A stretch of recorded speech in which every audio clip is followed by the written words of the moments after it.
እሱ ግን ስለ መተላለፋችን ቆሰለ፣ ስለ በደላችንም ደቀቀ። የደህንነታችንም ተግሣጽ በሱ ላይ ነበረ፣ በእርሱ ቁስል እኛ ተፈወስን። እኛ ሁላችን እንደ በጎች ተቅበዝብዘን ጠፋን፣ ከእኛ እያንዳንዱ ወደ ገዛ መንገዱ አዘነበለ። እግዚአብሔር የሁላችንን በደል በእርሱ ላይ አኖረ።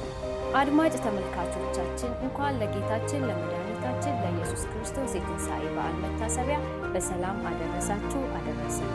ዛሬ ልዩ መርሃ ግብር አዘጋጅተንላችኋል። ባዘጋጀን መርሃ ግብራችን ላይ እንግዶችን ጋብዘናል። አብራችሁን እንድትቆዩ እየጋበዝን ወደ ዕለቱ መርሃ ግብር እንሻገራለን።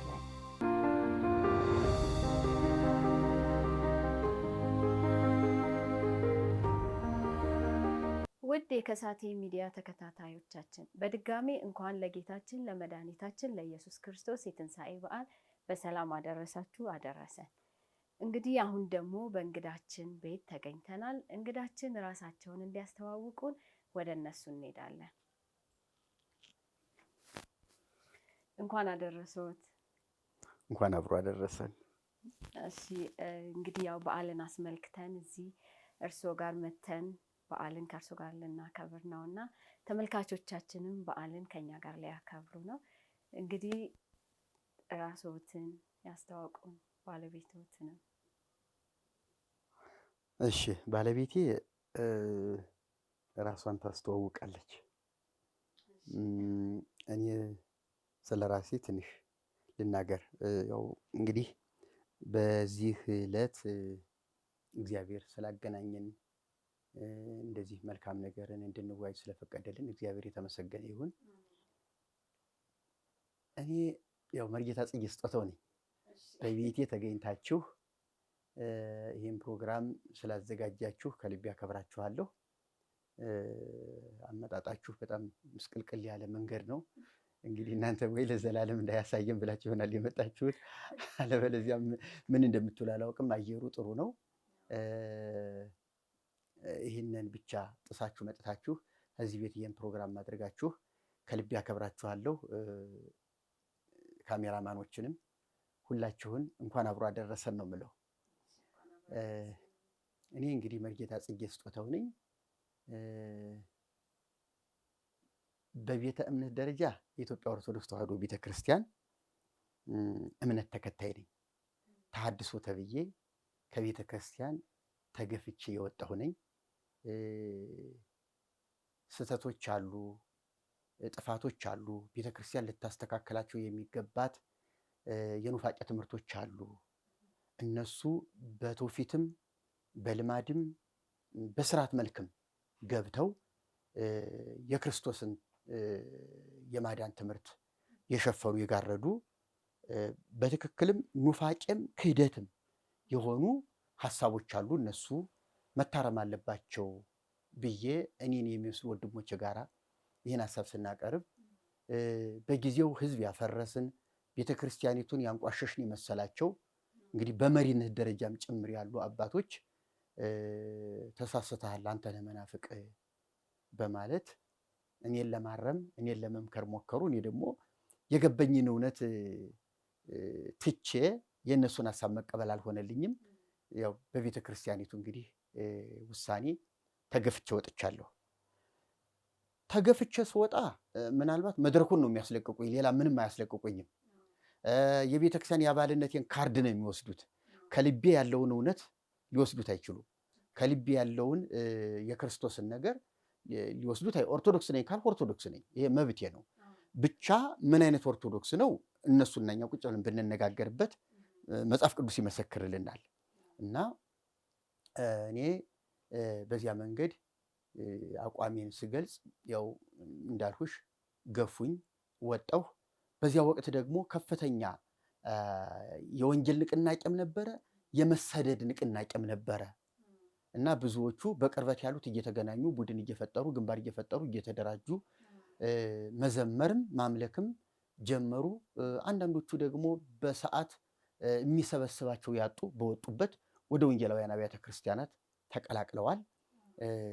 እንግዲህ ከዚያ በኋላ ያው የተሐድሶ ንቅናቄ በስነ ስርዓት ተጀምሮ አሁን ላለበት ደረጃ ደርሷል። ምናልባት እዚህ ላይ እንደው ራሴን ሳስተዋውቅ ከዚህ ከቤተክርስቲያኒቱ ከተሐድሶ ትምህርት ላይ ወይም ደግሞ መገፋት ላይ የጀመርኩት ወደ ኋላ ያለው የቆሎ ትምህርት ቤት ምናልባት ብዙ ጊዜ ስለተናገርኩት ብዙዎቹ ስለሚያውቁት ይሄን ያህል አስፈላጊ ላይሆን ይችላል ብዬ ስላሰብኩ ነው። እንዲያው ካልሽ ደግሞ እንግዲህ ምናልባት እናየዋለን። እሺ፣ ያው ሌሎች ጥያቄዎችም ስለሚኖሩን እዛ ላይ ደግሞ ይነግሩናል። እሺ፣ ወደ እርስዎ ልምጣ ወይዘሮ መድን። እሺ፣ ራስሽን አስተዋውቁ። እኔ መድህን ኃይሌ ይባላለሁ። የመርጌታ ጽጌ ባለቤት ነኝ እና እናንተኛን ለመጠየቅ እዚህ ስለመጣችሁ በዓልን ከኛ ጋር ለማክበር ስለመጣችሁ በመጀመሪያ አመሰግናለሁ። ከዚህ በመቀጠል ለመላው የክርስትና እምነት ተከታዮች በሙሉ እንኳን ለብርሃነ ትንሣኤው በሰላም አደረሳችሁ ማለት እወዳለሁ። በዓሉን የሰላም፣ የፍቅር፣ የአንድነት፣ የመተሳሰብ እንዲያደርግላችሁ ልባዊ ምኞቴ ነው። አመሰግናለሁ። እኛም እናመሰግናለን። እስቲ መርጌታ ጽጌ ስጦታው ወደ ኋላ ልመልሶትና እንዴት ነው ወይዘሮ መድህንን የተዋወቁት ያገኟቸው? እስቲ መድን እንደው ፊትና ኋላ እንዳላደርገው አንቺ እንዴት እንደተገናኘ ልትገጭ ትችያለሽ? ያው ካሁን በፊት የምስጋና ፕሮግራም ባዘጋጀን ጊዜ ተናግሬያለሁ። ያው ድጋሚ ለመናገር ያህል ጳውሎስ ሰዋስወ ብርሃን መንፈሳዊ ኮሌጅ ተማሪ እያለ ነው እንግዲህ መጀመሪያ ትውውቃችን እዛ ነው። በ1986 ወይ 87 ያልሳሳት። ያው ከዛን ጊዜ ጀምሮ እንግዲህ እስካሁን ድረስ አብረን አለን። እኔ ትንሽ እዚህ ላይ ልጨምር። አውስ እንደዛ በዚያ ዓመተ ምህረት 86 ወይ 87 86 ከሆነ ሁለተኛ ዓመት ላይ ነው። ኮሌጅ ሁለተኛ ዓመት እያለሁ ነው። 87 ከሆነ ሶስተኛ ዓመት ላይ እያለሁ ነው። እና ከጎንደር ከባህር ዳር ከተለያዩ ክፍለ ሀገራት የሚመጡ ተማሪዎች ናቸው እዚያ የሚማሩት። ጳጳሳቱ ደብዳቤ እየጻፉላቸው የአገልጋይ እጥረት ስላለ የመምህራን እጥረት ስላለ እገል የሚባል ልጃችን ተምሮ እንዲመጣልን ብለው ለትምህርት ቤቱ ይጽፋሉ። እና ያ የተላከ ተማሪ ነው ተምሮ ተመልሶ ወደ ተላከበት ቦታ ሄዶ የሚያገለግለው። እኔ እንደዛ አይደለም። እኔ የግሪክ ቤተክርስቲያን ለ40 ተማሪዎች የስኮላርሺፕ ለ40 ተማሪዎች ባጀት መደበችና ከዚያ ተወዳድሬ በማለፌ የዚያ እድል ተጠቃሚ ሆኛለሁ። እና ብፁዕ አቡነ ጴጥሮስ ይባላሉ የግሪክ ቤተክርስቲያን ሊቀ ጳጳስ። እሳቸው ናቸው ይሄንን ያደረጉ። እንግዲህ የግሪክ ቤተክርስቲያንን ደግሞ በዚህ አጋጣሚ ልናመሰግን ይገባል። እና ከዚያ ገባው ትምህርቱን እየተማርሁ እያለሁ ያው ክረምት ትምህርት ሲዘጋ ወይ ደብረ ታቦር ወይ ጎንደር ወይ ባህር ዳር ወይ ደብረ ማርቆስ ከፈለኩት ቦታ ላይ ሂጄ አገልግዬ ክረምቱን ቆይቼ እንድመጣ ትምህርት ቤቱ ይልከኛል። ወይም ቤተሰብ ጠይቄ ልምጣ ካልሆም ወደ ቤተሰብ ይልከኛል። ግን ላገልግል ካልሁ ወደ ማገለግልበት ቤተክርስቲያን የድጋፍ ደብዳቤ ጽፎ ይልከኛል ትምህርት ቤቱ። በዚህ አጋጣሚ ወደ ባህር ዳር የሚሄዱ በርካታ ጓደኞች ተማሪዎች አሉ። ከነሱ ጋር አብረን ስንሄድ አይ የሴቶች ገዳም አለ እዚያ ሄደን እናስተዋውቅህ ጠይቀን አገልግለናቸው ሰላም ብለናቸው እንምጣ ብለው ይወስዱኛል። ያኔ እሷ የገዳሙ ዋና አስተዳዳሪ ናት። በእድሜ ትንሽ ናት። ያኔ እንደ ሌሎቹ ትልቅ አይደለችም። ቢሆንም ግን በአስተሳሰብ በእውቀት በብዙ ነገር የተሻለች ስለሆነች ኃላፊነቱን ለእሷ ሰጥቷት ነው ገዳሙ የሚንቀሳቀሰው። እንግዲህ በዚህ አጋጣሚ ካላት ኃላፊነት እሷን ቀድመን ስንተዋወቅ ሌሎቹን ጓደኞቿን ስታስተዋውቀን መጽሐፍ ቅዱስ ስናስተምራቸው ለመማርም ፈቃደኞች ሲሆኑ ጥሩ መግባባት ተደረሰ ከሁሉም ጋር እንደ ዝም ብሎም እንደ መንፈሳዊ። ከዚያ በኋላ እነሱም ለስራ ጉዳይ ወደ አዲስ አበባ ይመጣሉ። አዲስ አበባ ሲመጡ በቡድን ነው የሚመጡት። መጥተው ከኛ ጋር እኛ ትምህርት ቤት እኛን ጠይቀው ከኛ ጋር ምሳ በልተው የመጡበትን ጉዳይ ፈጽመው ተመልሰው ወደ ገዳማቸው ይሄዳሉ። እንግዲህ ይሄ መተዋወቅ መንፈሳዊ አገልግሎቱን የወንጌል አገልግሎቱን የበለጠ አጠናከረው። እውነት ለመናገር በዚያ ሰዓት መድን ለእኔ ሚስት ትሆናለች ብዬ በፍጹም ሀሳብ እቅድ አልነበረኝም። ይሄ እቅድ የመጣው በኋላ ላይ ነው። ማለት ነገሮቹ በሷ ላይ ተጽዕኖ እየፈጠሩ ሲመጡ ችግሮች ወንጌል ሲገባት ይሄንን አልቀበልም፣ ይሄንን አልፈልግም፣ ይሄ ስህተት ነው፣ ይሄ ትክክል አይደለም ማለት ሲጀመር እዚያ ከገዳሙ እሷንን ማግለል፣ መጥላት፣ መክሰስ እንደዚያ ሲጀምሩ እኔ የእሷን ጉዳይ በቅርብ ርቀት መከታተል ጀምሩ። እንዴት ሆነ፣ እንዴት ምን ደረሰ፣ እንዴት እያሉሽ ነው፣ ምንድን ነው እያልኩ ስላት በቃ ተስፋ እየቆረጠች ሁኔታው እያሳሰባት መጣ። እዚያ በኋላ እኔ መድን ከዛ ጉባኤ እዚያ ገዳም ብትወጣ ኃላፊነቱን መውሰድ ያለብኝ እኔ ነኝ፣ ስለዚህ በግልጥ ማናገር አለብኝ ብዬ ቀጥታ ወደ ገዳሙ ሄጄ ደግሞ አጫወትኳት እሷን። ይሄ ነገር እንዲህ ቢሆን ምንድን ነው መሆን ያለበት?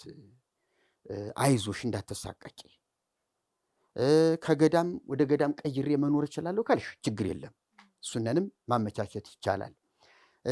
አይ የትም ብሄድ ሌሎች ችግሮችም ስላሉ እንደው መናፍቅ ከማለት ባሻገር የጎንዮሽ ደግሞ ሌሎች ችግሮች በሴትነቷ የሚመጡ ሌሎች ተግዳሮቶችም ነበሩባትና እነዚያን ሁሉ ትንሽ መቋቋም አልቻለችም። ስለዚህ በግልጽ መጫወት ጀመር እና ዝንባሌዋ ሁሉ ያላት ነገር ሁሉ ተስፋ ወደ መቁረጥ ሲመጣ በግልጥ እኔ የጋብቻ ጥያቄ አነሳሁላት። እንደዚህ ከሆነ እኔና አንቺ ተጋብተን ብንኖር። ደነገጠች። እሷ ማለት እንዲህ አይነቱ ነገር ያልጠበቀችው ነገር ነው። ደግሞም በዚያ ቆይተዋ እንደዚያ ታዋቂ ሆና እንደዚህ ወደ ጋብቻ ስትመጣ ለሷም ለቤተሰቧም በአጠቃላይ ላለው ነገር ሁሉ ድባቡ ጥሩ አይደለም። ከዚህ የተነሳ በቃ ለጊዜው ፍላጎቷ ከባድ ነበረ ማለት አልነበራትም። እያሰበችበት እየቆየች እያሰበችበት እኔም ደግሞ እየመከርኳት ያለውን ነገር እየነገርኳት እንትን ሐሳቡን እያብሰለሰለችው ስትመጣ ፈቃደኝነቱ ምንም አማራጭ የሌለው የተሻለ እንደሆነ ተረዳች። ከዚያ በኋላ ነው እንግዲህ ጋብቻው ላይ ወስነን ተጋብተን በአንድ ላይ መኖር የጀመርነው ማለት ነው። ህመሙ ጎዳብኝ፣ ህመሙ አስረጀብኝ፣ ህመሙ ትንሽ አጠወለጋት እንጂ ቁንጅናዋ እውነት ለመናገር ከዚህ ስፍራ ላይ እዚህ መድረክ ላይ ልንናገረው የማይገባም የማያስፈልግም ለቤተ ክርስቲያኒቱ ክብር ስንል ዝም እንበለው እንጂ ከውበቷ የተነሳ የነበረው ተጽዕኖ በዚያ ገዳም ጥሩ አልነበረም እና ይሄ ከሆነ አልፈልገውም በቃ ወደሚል ውሳኔም የመጣችበት አንዱ ያኛው ችግር ነው እና በጣም ቆንጆ ናት። እኔ ልቧን ነው የምወደው። ልቧ በጣም ንጹህ ሰው ናት። በጣም ሰው አክባሪ ናት። ስምም አውጥታልኝ በስሜ ተጠርቼ አላውቅም። የፈለገ ብንጣላ በስሜ ተጠርቼ አላውቅም እና እኔ ስም አላወጣሁላትም እስካሁን። እሳቸውንም ያው እየሰማናቸው ነበረ። ፍቅር እያሉ ነው የሚጠሩትና በጣም ደስ የሚል ነው። እውነት ነው። በጣም አፍቃሪ ናት። በጣም ለተሰጠችለት ነገር በጣም ተገዥ ናት። ላመነችበት ነገር በጣም ሟች ናት።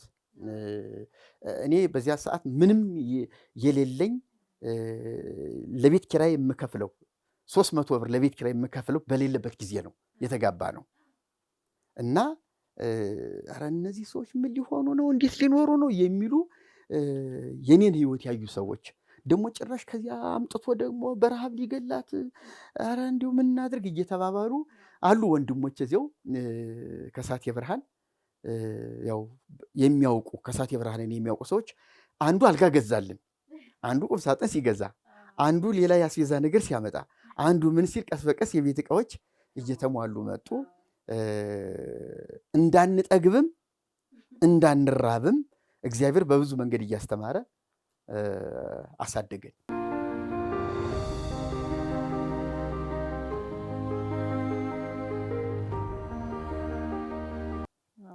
ደስ ይላል ይላል በጣም በጣም ደስ የምትሉ ናችሁ። ያው ያስታውቃል ያላችሁ ፍቅር ያላችሁ አብሮነት በጣም ደስ የሚል ነው።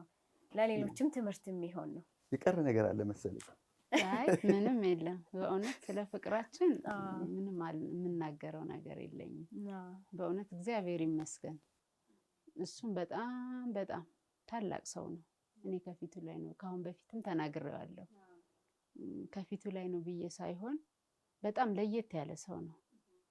መርጌታ ጽጌ ልበለው እስኪ ለዛሬና መርጌታ ጽጌ ማለት በጣም ልቡ ሰፊ፣ ቅን፣ ገንዘብ ወዳጅ አይደለም ሲጀመር። በእውነት ገንዘብን እጅግ በጣም የተጸየፈ ነው። ያለውን ነገር ሁሉ አምጥቶ ለኔ ነው የሚሰጠኝ።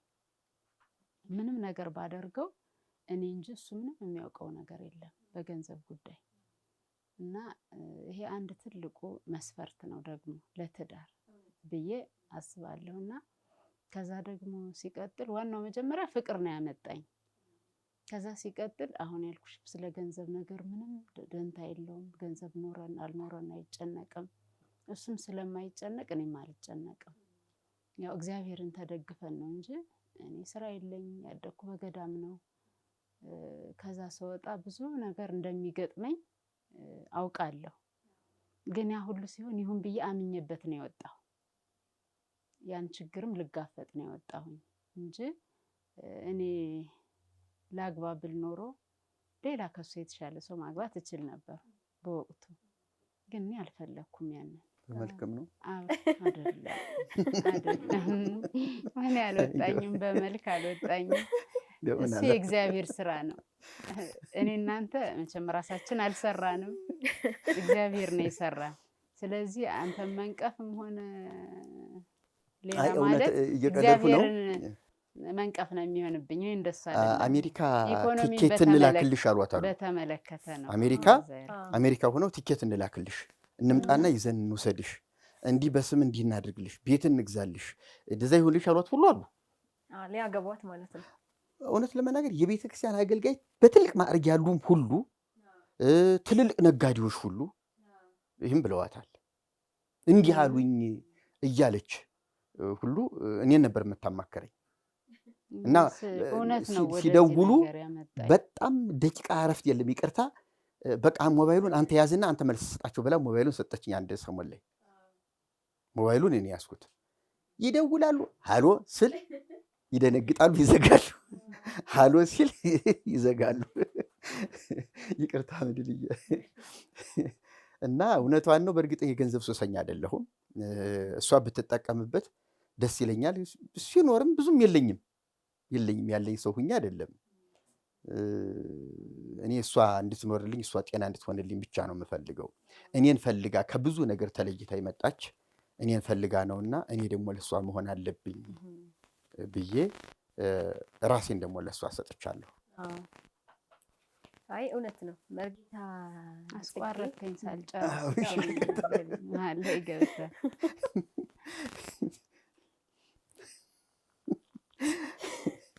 እሺ ጨርሻለሁ።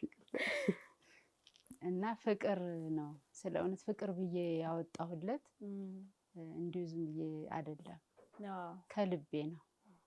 እና በጣም መልካም ሰው ነው። በታመምኩባቸው ብዙም ርቀን አልሄድንም።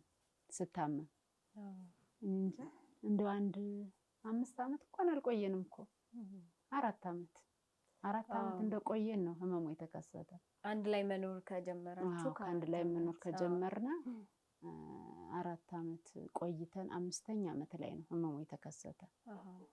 እና በዛን ጊዜ ሁሉ በእውነት ወንድሞችም ያውቃሉ፣ ጉረቤትም ያውቃል። አንድም ቀን እንኳን ሰቀቀን ነገር አታይበትም። በቃ በምን ላሳክማት ብሎ ከሚጨነቅ በስተቀር አንድ ቀን መሰልቸት፣ አንድም ቀን አላደል ክፉ ፊት። አንዳንድ ጊዜ እኔ በጣም እነጫነጫለሁና እንደዛ በመሆን ሰዓት እኔን ማባበል ነው እንጂ እንደ ህፃን ልጅ ኧረ እንደው አሁንስ እንደው ወይ ድሌ አይነት ነገር እኮ ታያለሽ። ብዙ መከራ ሲበዛብሽ ወይ አሁንስ ታያለሽ። እግዚአብሔር ምስክሬ ነው። ይሄ በእግዚአብሔር ፊት ነው የምናገረው። አንድ ቀን እንደዛ አይነት ነገር ብሎ ያውቅ አንድ ቀን የምንጣላባቸው ነገሮች ይኖራሉ። እንጋጫለን። አንጋጭ ማለት አይደለም። እንደዚህ ስልሽ ሰው በትዳር ሲኖር ይጋጫል በጣም ግን ግጭታችን ለመተናነጽ ነው እንጂ ለመጎዳዳት አይደለም። እኔ ደካማ ስሆንበት በእግዚአብሔር ቃል እንድበረታ፣ ኃይለኛ ስሆን ከልጆች ጋር ከአጋዦች ጋር ከነበሩት አሁን እንኳን እግዚአብሔር ልጅ ሰጠኝ፣ ልጅ ነው ያለችኝ እና አጋዥ ነበሩኝ። በህመሜ ምክንያት መስራት አልችልም ነበርና ከነሱ ጋር ነው ልብ ያልደርስ ሲል ስነጫነጭ አይ ተይ እረፊ፣ በእንደዚህ አይነት መልኩ ነው እንጂ የምንጣላ ሌላ ነገር አያጣላን እና ተይ ታገሽ፣ ከዚህ በኋላ በሽተኛ ነሽ አንቺ፣ ጥለውሽ ከሄዱ ደግሞ በቃ ማን እንትን ይልሻል፣ እንጀራ ይጋግርልናል። እኔ እንደምታዩ እንጀራ መጋገር አልችል፣ ወጥ እየሰራው ነው። ልብስ ያጥባል፣ ወጥ ይሰራል፣ ችግር የለም። ቤት ያጸዳል፣ ችግር የለበትም። እንጀራ መጋገር ግን አይሆንለትም እና ቢያንስ እንጀራ ይጋግሩልናል ብሎ በእንደዚህ አይነት መልኩ እንነጋገራለን። ያው ልንተናነጽበት ማለት ነው እንጂ ከዛ ውጭ እግዚአብሔር ይመስገን እኔ እንደው በምን ቋንቋ ሌላ የሚገለጽበት ቋንቋ ቢኖር ብገልጸው ደስ ይለኛል። እና በጣም መልካም ሰው ነው። በጣም ከምነግርሽ በላይ እግዚአብሔርን የሚፈራ በአሁኑ ሰዓት አገልጋይ በስም አገልጋይ ነው የሞላ አውቃለሁ ብዙ ነገር። አንድ ወንድማችን እንኳን ገለብያ አልጣራ እኔ እንደ ጽጌ አንቺን አልታገስሽም ይሄን ያህል ታምሽ ሲል ሊጠይቀኝ መጥቶ እኔ በጣም ነው የደነገጥኩኝ። እንደዚህ ያለም እንደ ብዬ ከዛ በኋላ ነው ያጤንኩት የመጣው። ለካ እንዲህም አለ። እኔ እኮ በቃ ሁሉም አገልጋይ እየተባለ ሁሉም ሰው ሚስቱን ልክ እንደሱ ሚንከባከብ ነበር የሚመስለኝና እንደዛ ሲለኝ በጣም ደነገጥኩኝ፣ አለቀስኩ ሁሉ። ከዛ በቃ ከጫማ ወድቄ እኔ በጣም እንደነገርኩሽ ነጫነጫለሁ። በሽታው ነው ወድጄ አይደለም፣ ብዙ ነው ያሳለፍኩት። አሁን ስላለፈ ብቻ ወደ ኋላ ልመለስም እግዚአብሔር ይመስገን ወደፊቴ ነው ከማየው እንጂ ከዚህ በኋላ ስላለፈው ነገር አንስቼ መቆዘም ማንሳትም ስለማልፈልግ ነው እንጂ ከባድ መከራ ነው ያሳለፍነው በጣም። እኔ በባለፈው ከተጠየቅኩት ላይ ያልተናገርኩት ደግሞ አንድ ነገር አለ። ኮቪድ 2 ጊዜ ነው ያዘኝ በሚገርም ሁኔታ። ኮቪድ ከበሽታው ከያዘኝ በሽታ ሌላ ኮቪድ 2 ጊዜ ያዘኝ። እንግዲህ ስኳር አለ፣ ግፊት አለ፣ አንጀቴ እንዳለ ትልቁ ዋናው በሽታ እሱ እያለ ያ ሁሉ እያለ ደግሞ ኮቪድ ተጨመረብኝ እና በዚያ ሁሉ የነበረ ስቃይ በቃላት አይገለጽም። ብቻ እግዚአብሔር ይመስገን አልፏል። እና በዚህ ሁሉ ላይ እንዴ ለካስ ይሄ ሰው እጅግ በጣም መልካም ነው ብዬ መልካምነቱን ያየሁት ያ ሰው እንደዛ ብሎ ሲናገረኝ መልካምነቱ ፍንትው ብሎ ታየኝ። ለካ ግዴታ የለበትም ይህ ሰው፣ ለካ ግዴታ የለበትም እኔን ማስታመም፣ የራሱ ደግነት ነው፣ ደግ ስለሆነ ነው፣ ቀን ስለሆነ ነው ብዬ ከዛ በኋላ ፍቅር እንደው ይቅርታ አድርግልኝ፣ እኔ እኮ ነጫነጫለሁ ግን እንዳትቀየመኝ እሺ እኔ ጌታ አልኩት። እንዳትቀየመኝ አቃልዬህ አይደለም፣ እኔ በጣም ተሰማኝ። ለካ ደግ ነህ አንተ። እኔ ከገሌ እኮ ከፊቴ ላይ እንዲህ ብሎ አለኝ እኮ ሊጠይቀኝ መጥቶ እኔን ያህል ጊዜ አንቺን ማስታመም አይሆንልኝም፣ ጥየሽ ሁሉ ነው የሚሄድ ብሎ አለኝ። በጽጌ ቦታ ብሆን ብሎ አለኝና ለካ ትልቅ ነገር ነው፣ ቀላል አይደለም ብዬ 15 ዓመት ሙሉ ማስታመም ቀላል አይደለም፣ እጅግ በጣም ከባድ ነው። እና ለዛ ነው እሱን ለየት ያደርገዋል ብዬ የምልሽ። ለምንድን ነው ምንም ገንዘብ የለውም፣ አገልጋይ ነው። የአገልግሎትን ነገር ታውቁታላችሁ። ግን ያለው የሚያገኘውን ግና በስጦታ ነው እንግዲህ መቼም አገልጋይ የምንኖረው የፍቅር ስጦታ በሚሰጡ ሰዎች ነው እንጂ ቋሚ ይሄን ያህል ደሞዝ ተብሎ የለም። እና ያ ሆኖ እያለ እሱ ምንም አይመስለው። በቃ እግዚአብሔር ይመስገን በውጭ ሀገር የሚያውቃቸው ብዙ ሰዎች አሉ። እነሱ ለመድኃኒት ይልኩልኛል፣ አይዞሽ ከጎንሽ ነው አይዞህ ይሉታል፣ እሱንም ያበረታቱናል። ያንም ያደረገ እግዚአብሔር ነው፣ ሰው አይደለም። እሱ እንደሆነ አውቃለሁ፣ እረዳለሁ። እግዚአብሔር ካልፈቀደ እናንተም አሁን እኛ ድረስ አትመጡም። ፍቃዱ ስለሆነ ነው እዚህ ቤትም የመጣችሁ እና ደግነቱን በዛ አየሁት። እውነትም ደግ ነው ብዬ በጣም ከዛ በኋላ በግልጽ ነው የምነግረው ፍቅሬ። እኔ እንደዚህ መደበቅ እንደሌሎች ባልና ሚስት ተፈራርተን ምናምን አይደለም። በቃ በግልጽ ነው ሁሉን ነገር እና ከተቆጣውም ተቆጥቻለሁ እንዳታናገረኝ እለዋለሁ። ደስ ሲለኝም የኔ ፍቅር ወዳሃለሁ እለዋለሁ። እና የሚባልም ሰው ነው እና እግዚአብሔር ይባርክ፣ ዘመን ይባረክ። የኔውድ በጣም ነው የምወደው የኔ ጌታ። በጣም ታጋሽ ነው። እስቲ መርጌታ ጽጌስ እርሶስ ፍቅሮትን ግለጹላችሁ። እንግዲህ ከልብ ነው የምወዳት። እኔ መጀመሪያ እንደው ጓደኞች መርጌታ ጽጌ ብታገባ እንደው እድሜህም እንዳይሄድ ምናምን እያሉ ሲሉኝ ለማግባት ሳስብ በቃ ወንጌል የተረዳች አገልግሎቴን የምታግዝ አይዞህ የምትል ለአገልግሎት ርቄ ብሄድ አይዞህ እግዚአብሔር ካንተ ጋር ነው እጸልይልሃለሁ የምትል እንደዚህ አስብ ነበረ። ግን የነበረው ሁኔታ ደግሞ አስፈራኝ።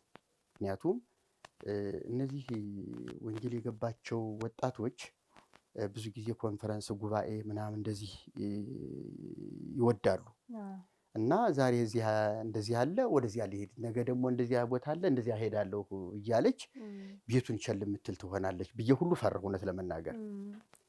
እና ከዚያስ ታዲያ ምንድን ነው የሚሻለኝ እያልኩ ሳስብ በቃ ኦርቶዶክስ የሆነች ወንጌል የገባች ብትሆን ይመረጣል። ምክንያቱም እንደዚህ መቀላወጥ ወዲያ ወዲህ መርገጥ ብዙም ልምዱ የሌላት ፍላጎቱ የሌላት የተሐድሶን ትምህርት ብቻ አውቃ ገብቷት በተሐድሶ ሐሳብ የምትኖር እያልኩ አስብ ነበርና እግዚአብሔር ቀስ ብሎ ጊዜ ወስዶ ራሱ ነው ወስዶ እዚያ ቦታ የጣለኝና ትክክለኛ መስመር ላይ ነው እግዚአብሔር ያቆመኝ፣ በትክክል ያገኘኋትና ደግሞ ብዙ አስተምሯታል። በዚያ በነበረችበት ኃላፊነት የብዙ ሰው ጸባይ አሳይቷታል። ብዙ የወረደ በጣም ኃይለኛ በጣም ጥሩ ጸባይ የሚባለውን ሁሉ አይታ ገምግማለች እና አመራር ማለት ምን ማለት እንደሆነ ተረድታለች። ስለዚህ እቺ ሴት አሁን ለቤቷ አታንስም፣ ለቤቷ አታንስም። ደግሞ ገዳም እንደነበረችው አይደለም፣ በጣም ባለሙያ ናት እውነት ለመናገር። አሁንም ሁሉ እዚህ ካላችሁት ሴቶች በተሻለ ሁኔታ ቲክቶክ ላይ ያየቻትን ነገር ነገችን ቁርስ ሰርቻ በላሃለሁ ካለች ትሰራታለች። ብቻ ያ ነገር መግዣው ይኑር ካለ ያን ነገር ታደርገዋለች። የሆነ ነገር ሲጠበስ ካየች ያን ነገር ትጠብሰዋለች። ከተጋገረ እንደሚሆነው አድርጋ ታደርገዋለች። እንዲያውም እነሱ እንዲህ አላደረጉበትም እኔ ግን እንዲህ አድርጌ አጣፈጥኩት ትለኛለች። እና ሙያ አላት እውነት ለመናገር። እና እኔ እንግዲህ እግዚአብሔር በነገራችን ላይ ሚስት በጸሎት አትገኝም። እኔ እውነት ለመናገር እንዲያው እግዚአብሔር ለአንተ የምትሆንህ ይህች ናት ብሎ እግዚአብሔር ይስጥ እንጂ እኔም እንዲህ አይነት ሴት ብዬ መስፈርት አውጥቼ እግዚአብሔርን ከለመንሁት እሷም ደግሞ እንዲህ አይነት ባል ብላ መስፈርት አውጥታ ከለመነች እግዚአብሔር እንደዚህ አይነት ጥያቄ የሚሰማ አይመስለኝም። ለምን መሰለሽ? ለአንቺ የሚሰጥሽ አንቺ ልትሸከሚው የምትችይው ነው እንጂ አንቺ ዲዛይን ያወጣሽውን አይደለም። አንቺ መስፈርት አውጥተሽ ዲዛይን አውጥተሽ ይሄ ይሆንልኝ ያልሽውን አይደል። ምክንያቱም በአንቺ ልብ ልክ ነው እግዚአብሔር የሚሰጥሽ። ሰሎሞን ምን እንዳደርግልህ ትወዳለህ ሲባል እኔ አንድ ብላቴና ነኝ፣ ገና መውጫውን መግቢያውን አላውቅም፣ የእስራኤልን እንደ ምድር አሸዋ እንደ ባህር አሸዋ አብዝተዋል። ስለዚህ የማስተዳድርበት ጥበብ ስጠኝ ነው ያለ ሰሎሞን። አሁን ተመልከች፣ ይሄ ሰው ለእያንዳንዱ ሰው አመልና ጸባይ ውሳኔ ልወስን ብሎ ቢል ብዙ ሰው ሊጨርስ ይችላል እንደ ጸባዩ። ነገር ግን የማስተዳድርበት ጥበብ ስጠኝ አለው። ከዚያ እግዚአብሔር ከዚህ በፊትም ከዚህ በኋላም ይህን ልመና የሚለምነኝ የለም። አንተ ልትለምነኝ የሚገባህ ረጅም ዕድሜ፣ ወርቅና ብር፣ ሰፊ ግዛት ምናምን ነበረ። ይህንን አልለመንከኝም። ስለዚህ ያልለመንከኝንም ይህንን ሀብትና ብልጥግና ሰጥቻለሁ፣ እንደገና ደግሞ የለመንከኝንም ይህን ጥበብ ሰጥቻለሁ አለና እግዚአብሔርም ለሰሎሞን ልቡን እንደ ባህር አሸዋ አሰፋለት ይላል። አየሽ፣ አሁን ሰሎሞን የትኛውም ነጭናጭ እስራኤላዊ ቢመጣ የመታገስ አቅም አለው፣ የማስተዳደር አቅም አለው፣ በጥበብ የማለዘብ አቅም አለው ማለት ነው። እና መልካም ሴት እግዚአብሔር ሆይ ልቤን አስፋ ብላ ስትጸልይ ነው የትኛውም ባል ቢመጣ የመሸከም አቅም የሚኖራት። ባልም ቢሆን እግዚአብሔር ሆይ እኔ ትዳር እፈልጋለሁ፣ በቃ አንተ ትሁን ያልከኝን ስጠኝ ብሎ ቢል እንግዲያስ እችንን ነው የምትሸከምልኝ፣ አንተ ያለ አንተ እችን የሚይዝልኝ የለም ብሎ እግዚአብሔር ያችን ሴት ለሱ ነው የሚሰጠው። ለሱ ቀላል ናት፣ እሷ አትከብደውም ማለት ነው። ነጭ ልትሆን ትችላለች። ከልበ ሰፊነት የተነሳ የመያዝ አቅም አለው ማለት ነው። ዝም ብሎ እየወደዳት ይኖራል ማለት ነው። ስለዚህ በፍቅሩ እሷን ይገዛታል ማለት ነው። እና እኔ እውነት ለመናገር መድን ትሆንልኝ ብዬ አልጸለይሁም፣ ግን እግዚአብሔር ዝም ብሎ ሁለታችንን አገናኘን፣ ሁለታችን ተጋባን። ደግሞ ተመጣጣኝ ነን። እውነትም እኔም የምታገስበት አቅም አለኝ፣ እሷም እኔን የምትታገስበት አቅም አላት። ሁለታችን እሳት ብንሆን ቤቱ ይቃጠላል። ሁለታችን ውሃ ብንሆንም ቤቱ አይጣፍጥም፣ አልጫ ነገር ነው የሚሆነው። ስለዚህ እውነት ለመናገር የተገናዘበና የተመጣጠነ ሕይወት ውስጥ እንድንኖር አድርጎ እግዚአብሔር በብዙ መንገድ አስተምሮናል እና በጣም የማከብራት የምወዳት እኔ እንዲያው መብል አይሆንልኝም እንጂ የሰራቸውን ሁሉ ብበላላት ደስታውን አችለውም፣ እንጣላለን በዚህ። እኔ ሰርቼልህ እንደዚህ አድርጌ ሰርቼልህ እችን ጨርሳት እየተባባል እየተደባደብን ነው ምግቡን የምበለው። እና ጥሩ አክባሪ ናት፣ በጣም ጥሩ አክባሪ እና በጣም ነው የምወዳት። አሁን ደግሞ ታክማ ከመጣች ወዲህ እግዚአብሔር እንደምታዩት መውጣት መግባት ትችላለች። የታመመ ሰው እንኳን ጠይቃ መምጣት ትችላለች። ያው የቤት ሕክምና የቤት ክትትል የሚያስፈልገው ነገር ነው። አሁን የሚያስፈልገው ነገር አለ። ምናልባት ካስፈለገ መጨረሻ ላይም ልንናገር እንችላለን። እንዲያው አቅም ያላቸው ሰዎች፣ ከውጭ ሀገር ሄደው የሚመጡ ሰዎች፣ ምን እንርዳችሁ የሚሉ ሰዎች ይህንን ነገር አሁን ቢያግዙን ጥሩ ነው ብዬ አስባለሁ። ምክንያቱም ይሄ ነገር አሁን ከሌለን የግድ እኔ ገንዘብ ለምኜ እንደገና ያን ባግ ለማምጣት ውጭ ሀገር መሄድ ሁሉ እገደዳለሁ እና ውጭ ሀገር አሁን ባለው የትራንስፖርት የአየር ቲኬት ውድነት እኔ ሄጄ ያንን ዕቃ ገዝቼ መምጣት አልችልም። እና ከዚህ የተነሳ እንዲህ አይነት ችግሮች ናቸው እንጂ ያሉብን አሁን ጤነኛ ናት። ትንሽ ይሄ የአንጀት ቁስለቱ ከመታመሟ ጋራ የወሰደችው መድኃኒት ስኳር አምጥቶባታል። ሌሎቹ በጣም ወርደዋል፣ ጠፍተዋል፣ ደህና ናት። ስኳሩ ግን የማይለቅ ነገር ስለሆነ ስኳሩ አለ ከእሷ ጋራ በጥንቃቄ ነው የተያዘው። ያው ትንሽ ስኳሩ ያንጫንጭሻል አይደል? አንዳንዴ ደህና ነው። ትንሽ ቆጣ ትላለች። ስኳሬ ነው አትፍረድብኝ ትላለች። እንግዲህ በስኳር እያሳበበችም ነገር ትፈልጋለች። ምንም አይደለም፣ ይቻላል። መድንዬ የእግዚአብሔር ስጦታ ነሽ። ከልባችን ለዚህ ሚዲያ ብለን አይደለም፣ እየዋሸን አይደለም። እግዚአብሔር በሚያውቀው የሚዲያ ወሬ ነው ምናምን የሚሉ ሰዎች እንዳይኖሩ ከልባችን ነው ይሄን የምንነጋገረው፣ ከልባችን። እሺ እዚህ ተመልካቾቻችንን በድጋሚ እንኳን አደረሳችሁ እንላለን። እስቲ አሁን ደግሞ እንዴት ነው በዓል ላይ መርጌታ ጽጌ እንዴት ነው በቤታቸው የሚያሳልፉት? አሁን የበዓልን ቀን ስለሆነ ዛሬ እንዴት ነው በዓልን የሚያሳልፉት በቤትዎት? ለእኔ ነው? አዎ። ስለ በዓልስ እኔ ብናገር ይሻላል። እኔም እናገረዋለሁ። የለበትም በዓል የሚባል ነገር ምንም የለበትም። በቃ ግድ የለውም። አገልግሎት ካለውም አገልግሎት ነው የሚሄደው። የበዓለት አገልግሎት ካለው ይሄዳል። ካልሆነ ግን በቃ ምንም አይመስለውም። በዓል ምንድን ነው ብሎ ነው የሚል። ምንም አይሞቀው አይበርደው ስለ በዓል። ለምን መሰለሽ እኔ ከበፊትም ጀምሮ እንደዚህ አይነት ትኩረት እንደዚህ ግርግር አልወድም። በዓል ሲመጣ እኔ አሁን ከዚህ ቤት በግ ተገዝቶ አይታወቅም። እንዲያው ሳንቲም ለበግ እንኳን ቢሰጠን እኔ በግ እዚህ ላይ ማሰር አይሆንልኝም። እንጃ ምንም አይመስለኝም። እንዲያው ለአምሮት ያህል እንዲያው ስጋ ማረን ካሉ ልኳንዳ በየትኛውም ቀን ቢሆን ዝም ብሎ ልኳንዳ ሂዶ የማውቃቸው ጥሩ የልኳንዳ ሰዎች እናውቃለን የሚሉ ሚዲያ ላይ እንደዚህ የሚያውቁ ሰዎች ካሉ እንደው እሺ 1-2 ኪሎ ስጋ ስጠኝ ብዬ ከዚያ ገዝቻ አመጣለሁ። ያንን ጠባብሰው ይብሉ። አለበለዚያ ደግሞ ዶሮ እንደው እንዳልሽው ግርግር አልወድም እንጂ ዶሮ ወጥ እወዳለሁ። አዎ እሷም ዶሮ ነው የምትሰራ። ዶሮ ግዛልኝ ትለኛለች። ዶሮ ገዛለሁ። ከዶሮ ያለፈ ለበዓል ቀን ምንም የምናደርገው ነገር የለም።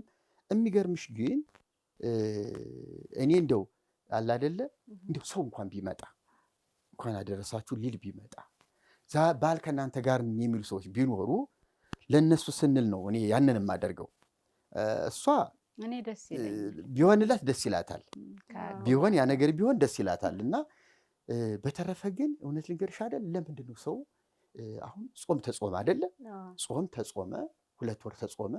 2 ወር ከተጾመ በኋላ የልኳንዳውን ሰልፍ ስታዩ ያን 2 ወር ለመበቀል እንደው በስነ ስርዓት በአመፅ የወጣ ህዝብ ነው የሚመስልሽ። እኔ ደግሞ ያንን አጋጣሚ በመጠቀም ስጋ ቤቶች፣ ከብት ሻጮችም እነዚህ ያስወድዳሉ። ቢቀር እንደው ሰው ባይገዛ ዝም ብሎ በሽሮ ቢፈስክ የትንሣኤን በዓል በሽሮ ቢውለው እና እንደዚያ ያስወደደው ሁሉ ህዝቡ ሲያምፅ ምን ያህል ጉድ እንደሚሰራ ቢረዳው እና የተመጣጠነ ዋጋ በዓል ነው፣ እኔም በዓል አክባሪ ነኝ፣ ህዝቡ መጎዳት የለበትም ብሎ ለህዝቡ ጥሩ አቅርቦት ቢያቀርብ፣ ታማኞች ቢሆኑ፣ ህዝቡም ደግሞ ጾም ያለሁና ዛሬ ስጋ ካልበላሁ ሙቼ እገኛለሁ የሚል ውሳኔ ውስጥ ባይገባ እና እኔ አሁን ይህንን የምታዘብ እኔ እንዲያውም አሁን እንግዲህ ወጣ ብለሽ ማታ አካባቢ የገበያውን ነገር ብታይ ይህን ያህል ሺህ በግ 3000 ምናምን ሲገዛ የነበረ እኔ እዚሁ ከመጣሁ ወዲህ እንደዚያ ሲሸጥ የነበረ ዛሬ 20,000 እና 30,000 ሲገባ ምን አሳበደኝ?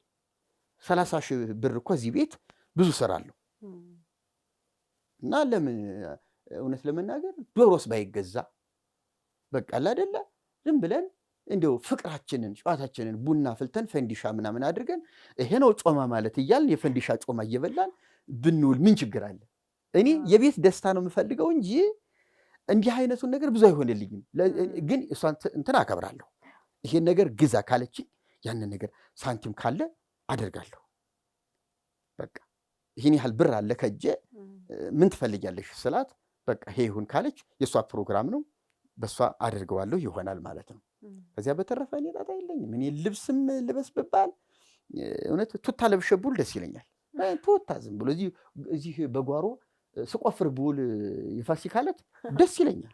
ምንም አይመስለኝም። የስራ ስሰራ ብውል እኔ የውስጤ ደስታ ነው እንጂ ሌላው ነገር ብዙም አይደለም። ለምን መሰለሽ እኔ አንደኛ ውስጤ እንዲቆጣ ያደረገው የህዝቡ የበዓል አከባበር ስርዓት ተበላሽቷል። ሃይማኖታዊ መልኩ ተቀይሯል።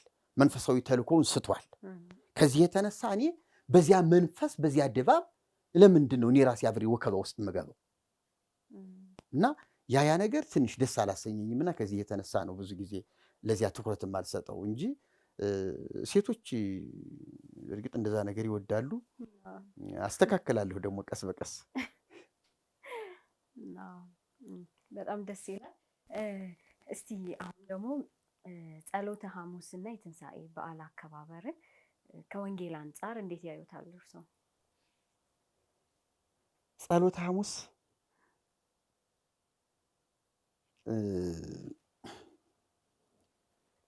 በራሴ በግሌ እይታ ነው። በግሌ እይታ እኔ ጸሎተ ሐሙስ በመሰረቱ ቤተክርስቲያኒቱ ናት በዚህ ጊዜ የጸሎተ ሐሙስን በዓል ላክብረው ብላ ቀን የመደበች ወር የሰጠች ቤተክርስቲያን ናት። በዚህ ቀን በትክክል ጌታ ሐዋርያቱን እግር አጥቧል፣ በዚህ ቀን ቅዱስ ቁርባን ሰርቷል፣ ይሄ ሆኗል የሚባል ምንም አይነት ማስረጃ የለንም። ድርጊቱ እንደተከናወነ እናውቃለን፣ በመጽሐፍ ተጽፏል። በአይሁድ የፋሲካ በዓል አቆጣጠርና ስርዓት ያንን ዕለት ማወቅ ይቻላል። የአይሁድ የፋሲካ በዓል ነበር ነው የሚለው የጸሎተ ሐሙስ አይደለ? ያንን ነው ጌታ ደግሞ ያን ምክንያት አድርጎ ነው የራሱን የቅዱስ ቁርባን ስርዓት የሰራው። እንደዚያ ከሆነ የበዓሉ ስርዓት ምንድን ነው መሆን ያለበት? ጌታችን ተላልፎ ሊሰጥ እና ለዓለም ቤዛ ሊሆን ምናልባት 24 ሰዓት ያልሞላ ጊዜ ነው የቀረው። 24 ሰዓት አይሞላም። እና በዚህ ስሌት እናክብረው ካል ጌታችን ኢየሱስ ክርስቶስ ከሐዋርያቱ ጋር ያደረገውን ይሄ መንፈሳዊ ህብረትና አንድነት የቅዱስ ቁርባኑን ስርዓት ያንን ተማምረን ስለ ቅዱስ ቁርባን በሚገባ በጥልቀት ተረድተን ጌታችን ኢየሱስ ክርስቶስ እንዳደረገው የፍቅር ስርዓት የመተሳሰብ ስርዓት አድርገን በዓሉን እንደው ከሚበላ ከሚጠጣ ወይም ደግሞ የሆነ ሰው ሰራሽ ስርዓት ውስጥ ገብተን ባናከብረው በትክክል ጌታችን እንዳደረገው። አሁን እኮ እኔ ወደ ቤተ ክርስቲያኒቱ ለሚዲያ ብዬ እያዘጋጀው ነበር አንዳንድ ነገርና እዚህ ግብረ ሕማማት ከሚባል መጽሐፍ ላይ የጸሎተ ሐሙሱን ሳየው በጣም አፍራለሁ። ራሷ ቤተ ክርስቲያኒቱ አምና ያስቀመጠችው ሐዋርያው ዶሮ የሚባል በማኅበረ ቅዱሳን በመጽሔት የጻፈው የዶሮ ታሪክ አለ። ጌታችን ለፋሲካ በዓል ከአንድ ግለሰብ ቤት ገባ፣ ዶሮ ታረደለት ነው። የፋሲካ በዓል እኮ በአይሁድ ዶሮ የለም፣ የዶሮ ስርዓት የላቸውም። ግን በእኛ ቤተክርስቲያን ዶሮ እንደታረደ ተደርጎ ተተረከ። ዶሮ ተሰርቶ ዶሮ ቀረበ፣ ሐዋርያት በሉ። ከዚያ ይሁዳም አብሮ በላ ጠጣና ሹልክ ብሎ ኢየሱስን ሊያስይዝ ወደ ካህናቱ ሲሄድ ጌታ ዶሮውን ቀሰቀሰው። የተበላውን አጥንቱን ሲነከው ዶሮ ብድግ አለ በሕይወት። ከዚያ ዶሮ ተነሳ፣ በልሂድና ይሁዳን ተከተለው። ምን እንደሚያደርግ ምን እንደሚያወራ ምን እንደሚሰራ ሂድና አዳምጠህ መጥተህ ለደቀ መዛሙርቴ በሰው አንደበት ንገራቸው አለው። ከዚያ ዶሮ ይሁዳን እየተከተለ ከኋላ ሄደ። ይሁዳ ከቤቱ ገባ። ከቤቱ ቆይታ ካደረገ በኋላ ወደ ካህናቱ ሄደ። እንዲሁም በዚህ ላይ ይቅርታና ትናንትና ማታ እያነበብኩት የነበረው ክፍል ይሁዳ ወደ ቤቱ ገብቶ ከሚስቱ ጋር ግብረ ሥጋ ግንኙነት አደረገ ይላል። ምን ይላል እዚያ ላይ? ከይሁዳ በስተቀር ጌታችንን መከተል ከጀመሩ በኋላ ከይሁዳ በስተቀር እንዲህ አይነት ርኩሰት የሚሰራ የለም ከሐዋርያት ብሎ ነው ያስቀመጠው። እንግዲህ ተመልከች፣ ጋብቻን እንደ እርኩስ አድርገው ነው የሚያስቡት። ከተጠሩ በኋላ ወደ ሚስቱ የገባ የለም ከይሁዳ በስተቀር። ይሁዳ ነው እርኩስ ይህን የሚያደርግ ተብሎ ነው እንደ ኃጢአት ተቆጥሮ የተጻፈበት። እና ይህንን ካደረገ በኋላ ወደ ካህናቱ ሄደ። ዶሮ አሁንም ከዚያ ቆይቶ ተከትሎት ወደ ካህናቱ ሄደ። ከካህናቱ ጋር 30 ብር እንደተስማማ ኢየሱስን የት ቦታ አሳልፎ እንደሚሰጥ እንዴት እንደሆነ ነገሩ በደንብ አቀናብሮ ከጨረሰ በኋላ ልክ ይሁዳ ተስማምቶ ውይይቱን ሲዘጉ ዶሮ በክንፍ እየበረረ ጌታ ወዳለበት ወደዛ ቤት ገባ። እያለቀሰ ዶሮ በኢየሱስ እግር ስር እየሰገደ እየየ ጌታ ሆይ እያለ እያለቀሰ እንዲህ አለህ፣ እንዲህ አደረገ፣ ከሚስቱ ጋር ገባ፣ ከዚያ ወጣ፣ ሄደ፣ እንዲህ አለ እያለ እያለቀሰ ነው የሚለው። መሳቅ ትችላላችሁ፣ ምን ማድረግ አይቻልም። እኔም እየሳቅኩ ነው የማነበው። እና እንዲህ አይነት ድራማ እውነት ለመና ይሄ እኮ ማንም ሰው ለልጆች ተብሎ የሚሰራ ድራማ እንጂ እውነት የቤተ ክርስቲያን እውነተኛ ታሪክ ተብሎ የሚተረክም አይደለም። እና ይሁዳ ያ ዶሮ መጥቶ እንደዚያ እያለቀሰ ተናገረ፣ ያለውን በዝርዝር አቀረበ። ከዚያ በኋላ ጌታ ምን አለው? ሂድ አንተ ዶሮ በገነት 10,000 ዓመት ትኖራለህ ካሁን በኋላ ብሎ ወደ ገነት ክንፍ አውጥቶ ወደ ገነት በረረና 10,000 ዓመት ሄደ። አሁን በገነት ሆኖ ያ ዶሮ 9 ሰዓት ላይ እያለ ሲጮህ የምድሩ ዶሮ ሁሉ አውራ ዶሮ እየሰማ ይጮሃል። ከዚያ ሰምቶ ነው የሚጮኸው ተብሎ ይተረክልኛል። እና የጸሎተ ሐሙስ እንግዲህ ተመልከች፣ ስንት ቁም ነገር እያለ ስንት የሚወራ ስንት አስገራሚ እያለ ስንት የክርስቶስ ፍቅር የሚገለጥበት እያለ ወገቡን ታጠቀ፣ ሽንቅጥ አደረገ፣ ተንበርክኮ የሐዋርያቱን እግር አጠበ፣ ትሕትና አሳየ፣ ፍቅር አሳየ፣ እኔው እንደወደድኳቸው እርስ በርሳችሁ ተዋደዱ አለ የሚባል ወርቃማ መልእክት እያለ የውሸት የፈጠራ ዶሮ እኔ አፍራለሁ እውነት ለመናገር። እና ይሄን ነገር አውጥቶ መጣል እውነት ለመናገር አካሄድን ማስተካከል እንጂ ኑፋቄ ይሆናል ወይ?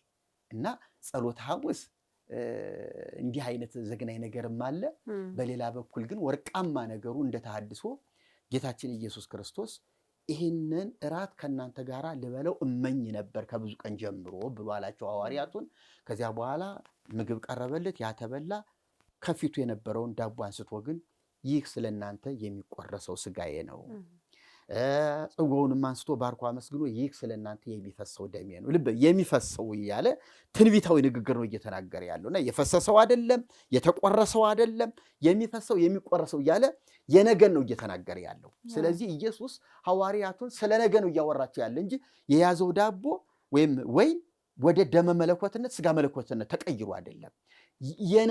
የነገው ከሆነ ትክክለኛው አማናዊ ስጋው ነው። ስለዚህ ይሄን ግን በሚዳሰስ በተለመደ ምግብ አድርጎ ሰጣቸው። ስለዚህ ሐዋርያት ደግሞ ቅድም ሲበሉት የነበረው አይነት ምግብ ስለሆነ ለመብላት አልተሰቀቁም፣ ተመገቡት። አየሽ እንደው ስጋው ቢሆን ኑሮ እውነት ለመናገር ሲያመሰግን ሲባርከው ልውጥ ብሎ የሰው ስጋ ቢሆንባቸው አላደረገውም። አየሽ ነገ የሚሆነውን ስጋዬ ብሎ ነው ያሳያቸው እንጂ ያሁኑ ምንጊዜም ዳቦ ነው፣ ምንጊዜም ወይን ነው። የተለየ የመጣ ነገር የለም እና ተለውጦ ስጋ መለኮት ተለውጦ ደመ መለኮት የሚለው ነገርም ብርቱ ጥንቃቄ፣ ብርቱ ውይይትና ውሳኔ የሚያስቀይር ነገር ነው። በጣም የተሳሳተ አካሄድ ነው። ስለዚህ ጌታችን ኢየሱስ ክርስቶስ ይህንን አድርጓል። ከዚያ በኋላ አመስግኖ ሐዋርያቱ ጋራ ወደ ጌቴሴማኒ ሄዶ ጸለየ። ከዚያ እንግዲህ ተያዘ። ከዚያ ሰዓት ጀምሮ የዱላ ናዳ ነው ሲወርድበት ያደረውም የዋለውም እና ይሄ ነበር መተረክ የነበረበት። እነ ኢሳይያስ አስቀድመው የሰበኩት ስለ በደላችን ደቀቀ ቆሰለ የተባለለት ይሄ መሰበክ ሲገባው እንደ እውነት ለመናገር እንደው አስቂኝና አሳፋሪ የሆነ የዶሮ ታሪክ እንደዚያ መተረኩ በጣም የሚዘገንን ነገር አለው። እኔ አላስረዝምም እንጂ የአረቡ የስቅለት እንኳን በቀኝ ተሰቀለ የተባለው ወንበዴ የሰራው ድራማ ብዙ አለ። በቀኝ ተሰቀለ ነው የሚሉት እነሱ። እንግዲህ እውነት ለመናገር በየትኛው በኩል የተሰቀለው እንደሆነ አይታወቅም። ግን ዛሬ በገነት ከኔ ጋር ትሆናለህ የተባለው ነው። ለማንኛውም እና ጌታችን እዚያ መስቀል ላይ ሆኖ ደብዳቤ ጽፎ በማህተም በዚያ በደሙ ደብዳቤ ጻፈና ጠቅልሎ አሽጎ ሰጠና ይሄን ይዘህ ወደ ገነት ሂዳለው። ያ መልአክ ይሄ ወንበዴ ሲሄድ የገነት ጠባቂው ሱራፊ አገኘው። ማነህ አንተ አለው። እኔ እጄን በሰው ደም ነክሬ የኖርኩ ወንበዴ ነኝ አለ። ስንት አባቶች በጾም በጸሎት ያልገቡባት አንተ እንደው ዝም ብለህ መተህ ልትገባ ነው እንዴ? አትገባም አለው። ዝም ብሎ ቀረበ ይሄ ሰውዬ። ይሄንን ሽግ ደብዳቤ ስለያዘ መልአክ ሱራፊ ፈራ። ይሄ ኪሩቤል ነው ይቅርታ፣ ኪሩቤል ፈራ ማለት ይሄ ግርማ ሞገሱ ይሄ የደሙ ክብር እንትን አለው፣ አሸሸው። ገነትን ለቆ ስፍራውን ለቆ እየሸሸ እያፈገፈገ እንደዚህ እንዳንዳንድ ሰራዊት እያሸሸ እያፈገፈገ ሲጨንቀው መላእክትን ሁሉ ጠራ። አረ እናንተ መላእክት ኑልኝ ባካችሁን፣ አረ የሆነ ነገር ገጥሞኛል። ምንድነው? ማነህ አንተ? ቁም እስቲ ባለበት ንገረን ምናምን ሲሉት እኔ እንዲህ አይነት ወንበዴ ነኝ ይላቸዋል። እሱ ምስጢር ደብቆ ከዚያ መጨረሻ ላይ ጌታችሁ ተሰቅሎ መከራ እየተቀበለ እየተተፋበት እናንተ ይሄን አታውቁም ብሎ ሲላቸው ነው እንዲህ አሉና ሚካኤልም ሰራዊቱን ይዞ ገብርኤልም ሰራዊቱን ይዞ ወረዱ። ሲሄዱ እውነትም በጦር እየተወጋ እየተገረፈ የሾህ አክሊል ደፍቶ ከዚያ ማንም ሊያየው በማይችሉ ግርማ የነበረ ጌታ አሁን ግን እንደዚህ ርቃኑን ሆኖ ሚካኤል ገርሞት እያለ ሲደነቅ ገብርኤል ይሄን አልታገስም አለና የያዘውን ሰይፍ ሲወረውር እንደው አገር ሳይጨርስ ደግነቱ ያ ሰይፍ ወደ ጎን ተጠለፈና የቤተ መቅደሱን መጋረጃ አንዷን ክር እንደዚህ እኩል ሰንጥቆ እስካሁን ድረስ እየሄደ ነው። በነገራችን ላይ ሰይፉ የሚቆመው ጌታ ሲመጣ በምጽአት ቀን ነው ብለው ተርከውልናል። እና እንደዚህ እውነት እንደው መላእክት አያውቁም? ኢየሱስ የተወለደለት ስንት ቁጥር የሌለው መላእክት ወርዶ አላመሰገነም? እዚያ ተወለደበት ቦታ ላይ አላመሰገነም? እየመጡ ጾሙ ሲጨርስ መላእክት ሁሉ መጥተው አገለገሉት አይልም? እና እውነት መላእክት የኢየሱስን መወለድ አያውቁም? ገብርኤል ትጸንሻለሽ፣ የልዑል ልጅ ትወልጃለሽ፣ የእግዚአብሔር ልጅ ስሙ የእግዚአብሔር ልጅ ይባላል ሲል እንደው እሱ ብቻ ነው በምስጢር ይዞት የነበረው? እውነት ለመናገር መላእክቱ ሁሉ ይሄን ምስጢር አያውቁም። እና መላእክትን አላዋቂ አድርጎ ከዚህ ምስጢር ነገሩ ከነሱ የተደበቀ አስመስሎ ይሄ ወንበዴ ሰውዬ ሄዶ እንደመሰከረላቸው። በነገራችን ላይ ድርሳነ ማህየዊ የተባለው መጽሐፍም ኢየሱስ ከተነሳ በኋላ ለ10 ቀናት ያህል ሲያርግ ለ10 ቀን ያህል በመንገድ ነው የቆየው። አንደኛው ሰማይ፣ ሁለተኛው ሰማይ፣ ሶስተኛው ሰማይ ምንድነው ቢሉ መወለዱን መሞቱን ያላወቁ መላእክት ነበሩና ለነሱ እየመሰከረላቸው እናንተ አላወቃችሁም እንጂ እኮ በምድር 33 ዓመት ቆይቼ አየው እንደዚህ ሁኜ ተገርፌ ተሰቅዬ እንደዚህ ሁኜ አሁን ተነስቼ እያለ እየመሰከረላቸው እንጂ ይሄን ሁሉ ሳናውቅ ጉድ እኮ ነው እያሉ እነሱም አዲስ ነገር እየሰሙ ሰነበቱ። በ10ኛው ቀን መንፈስ ቅዱስን ሄዶ በአብ ክብር እዚያ በቀኙ ሲቀመጥ መንፈስ ቅዱስን ላከላቸው እንጂ 10 ቀን መንፈስ ቅዱስ አይቆይም ነበረ። 10 ቀን መንፈስ ቅዱስ የቆየው ካረገ በኋላ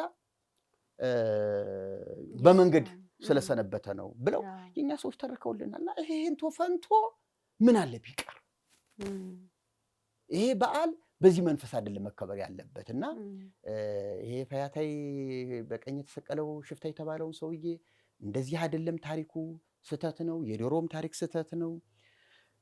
ትንሳኤው እንግዲህ ትልቁ የምስራች ነው። በቃ ትንሳኤው ትልቁ የምስራች ነው። ትንሳኤያችን ነው።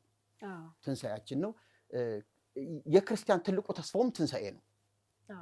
ትንሳኤ ነው። ምክንያቱም አንድ ሰው በክርስቶስ አመንሁ ካለ የዘላለም ሕይወት የሚያገኘው ከትንሳኤ በኋላ ነው። ስለዚህ ትንሳኤ ከሌለ በክርስቶስ ማመናችን ከንቱ ነው። ክርስቶስ ሙቶ ካልተነሳ እኛም ሙተን ካልተነሳን ይሄ ስብከታችን እንግዲያውስ ከንቱ ነው ያለ ጳውሎስ ራሱ ከንቱ ነው ያለውና ትንሳኤው ትንሳኤያችን ነው፣ ሕይወታችን ነው። ለኛም መነሳት ማረጋገጫ ነው። ኢየሱስ ክርስቶስ ሞትን ድል አድርጎ የተነሳ እንደ ሌሎቹ የሃይማኖት መሪዎች ሙቶ ያልቀረ መቃብርን ሞትን ድል አድርጎ የተነሳ የትንሳኤ ጌታ ነውና ትንሳኤው ይሄን ይመስላል። ትንሳኤውን ስናከብር ከመብል ከመጠጥ ከስካር ከጭፈራ ቤት ይልቅ በዝማሬ በአምልኮ በመጠያየቅ ይቅርታ በተለይ ያስቀየምናቸው ሰዎች ካሉ እነሱን ሰዎች በመጠየቅ ይቅርታ በማድረግ በመካካስ የበደልነው ካለ ያን በማድረግ በዓሉ ቢከበር እውነትም ክርስቶስን እንመስላለን። አለበለዚያ ግን ዝም ብሎ ክርስቲያን ሆኖ የአሕዛባዊ ስራ ነው የሚሆንብንና ቤተክርስቲያን ከዚህ ብትጠነቀቅ ጥሩ ነው ብዬ አስተላልፋለሁ። በጣም ደስ ይላል። እስቲ በክህነት አገልግሎት ዘንድ እግር አጥበው ያውቃሉ? አሰብ አጥቤያለሁ። አሰብ ቀይ ባህር እዚያ የካህናት እጥረት አለ። የሚያጥቡት በመሰረቱ ጳጳስ ካለ ጳጳስ ነው። ጳጳስ ከሌለ የደብሩ አለቃ ነው አስተዳዳሪው ማጠብ ያለበት። የደብሩ አለቃ ከሌለ ቄሰ ገበዙ ነው። ቄሰ ገበዝ ማለት የካህናቱ አለቃ የሚባለው አለ።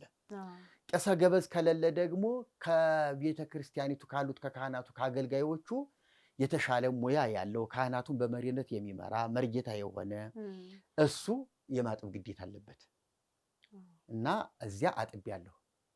እና አንዳንድ ተንኮለኛ ሰዎች እንዲህ አላጠብኸውም እኮ በደንብ ሸኝ እንጂ እያሉ ያው ይቀልዱብኝ ነበረ። ብቻ አጠብሁ። ያጋጠሙት ነገር እግር አጠባውን ሲያካሂዱ? እውነት ለመናገር አሰብ ሞቃታማ ነው እና እንኳን ጫማ ወልቆ ጫማ ሳይወልቅ የሚሸት እግር አለ። ከባድ ነው እና ብዙ ሰው እንዲሁም አልታጠብም ያሉ አሉ። ጫማ ላለማውለቅ ማለት ነው አይደለም። ጫማ እግሩ የሸተተበት ሰውዬ መጥቶ እዚያ ከገበታው ላይ ሲያደርግ ተበክሏል ውሃው። ስለዚህ ይቅርብን አንፈልግም ያሉ አሉ። ስለዚህ ሌላ ቄጤማ፣ ጠጅ፣ ሳር፣ ነጭሪያን የሚባለው መጥቶ እንደገና ሌላ የገበታ ውሃ ተደርጎ በዚያ ላይ ነው እና እንዲሁም ከዚያ በኋላ ምንድነው ማሳሰቢያ የሚሰጠው? እባካችሁን ለወደፊት ግን እግራችሁን ታጥባችሁ ነው ንጹህ ጫማ ወይ ነጠላ ጫማም ቢሆን አድርጋችሁ እግራችሁን ታጥባችሁ ነው ተብሎ ማስጠንቀቂያ እየተነገረ ነውና አሰብ ትንሽ ሞቃቱም ጥሩ አይደለም አየሩ።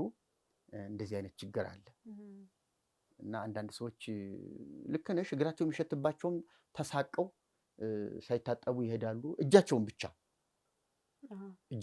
ይታጠባሉ። እጃቸውን ሰጥተው ይታጠባሉ። አንዳንዶቹ ግን ለበረከት ነው ጌታችን እግርን ያጠበ እግራችንን እንታጠብ ብለው እግራቸውን ይታጠባሉ።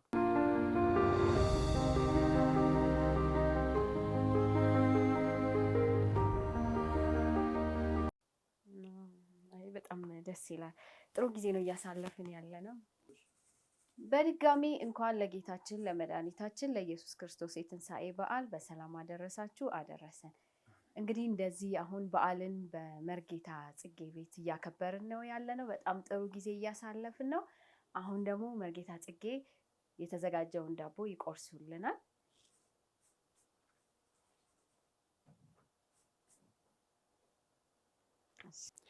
እሺ በጌታችን በመድኃኒታችን በኢየሱስ ክርስቶስ ስም የተባረከ ይሁን። አሜን። ይህንን ሲያዘጋጁ እርጥብ የጤሰባቸው ደረቅ የነደደባቸው እህቶች እናቶች የተባረኩ ይሁኑ። አሜን። እኛንም ደግሞ ይህንን በልተን ተመግበን ሰላም ጤና እንዲሆነን እግዚአብሔር ይርዳን። አሜን። መልካም በዓል ይሁንልን። አሜን። አሜን። እኔ እኮ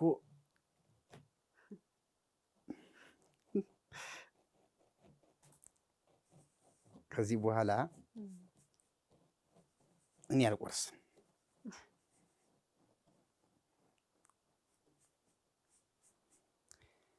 የተባረከ ይሁን። አሜን። እሺ መርጌታ ጽጌ ስጦታውና ወይዘሮ መድን እጅግ አድርገን እናመሰግናለን።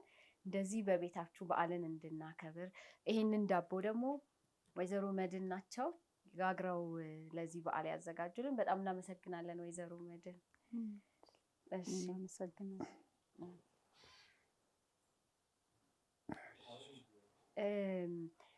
አሁን ደግሞ የእንኳን አደረሳችሁ መልእክት ማድረስ ለምትፈልጉት እድል ልስጣችሁ።